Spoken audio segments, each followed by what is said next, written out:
nshuti bavandimwe bazaniye ubutumwa buturutse kuri Nyagasani.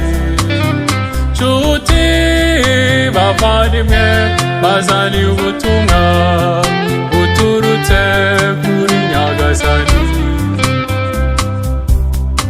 Nyagasani ati bwoko bwanjye igihe kirageze, ndashaka ko mwese mukora icyo nshaka kugira ngo isi irusheho kuba nziza kuko ari cyo nabaremeye.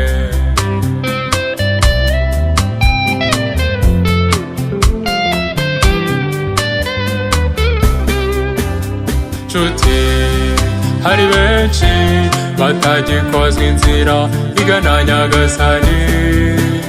Nshuti benshi bibereye mu nzira itari nyabagendwa, bari kure cyane, bari hanze, baba hanze, bibera hanze.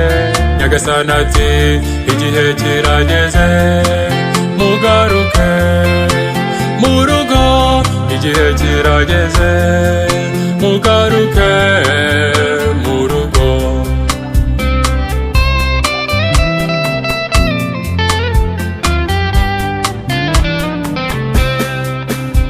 Nshuti benshi bafite ingeso mbi n'imico mibi, ntibacyubahisha izina rya Nyagasani. Nshuti ubuhemu bwasumbye kure ubugira neza, guhemuka babigize intego.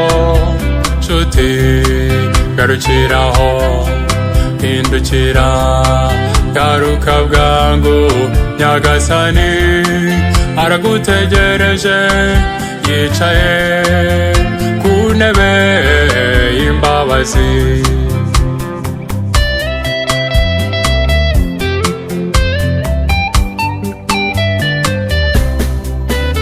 Nshuti benshi bashakira ubuzima mu muriro utazima, bashaka imibereho birahurira umuriro, birengagiza nkana ko Nyagasani ari we buzima buzima. Nshuti garukiraho, hindukira, garuka bwangu, Nyagasani aragutegereje, yicaye ku ntebe y'imbabazi.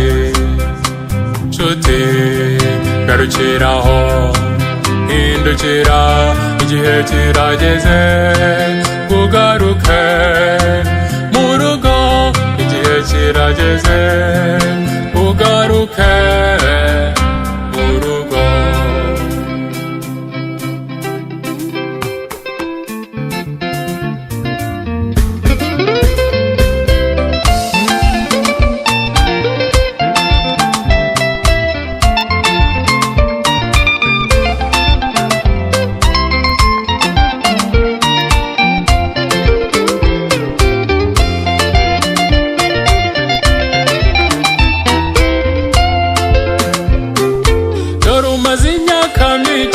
Uri mu buyobe, wari kure ya Nyagasani, none garuka ngwino bahaze.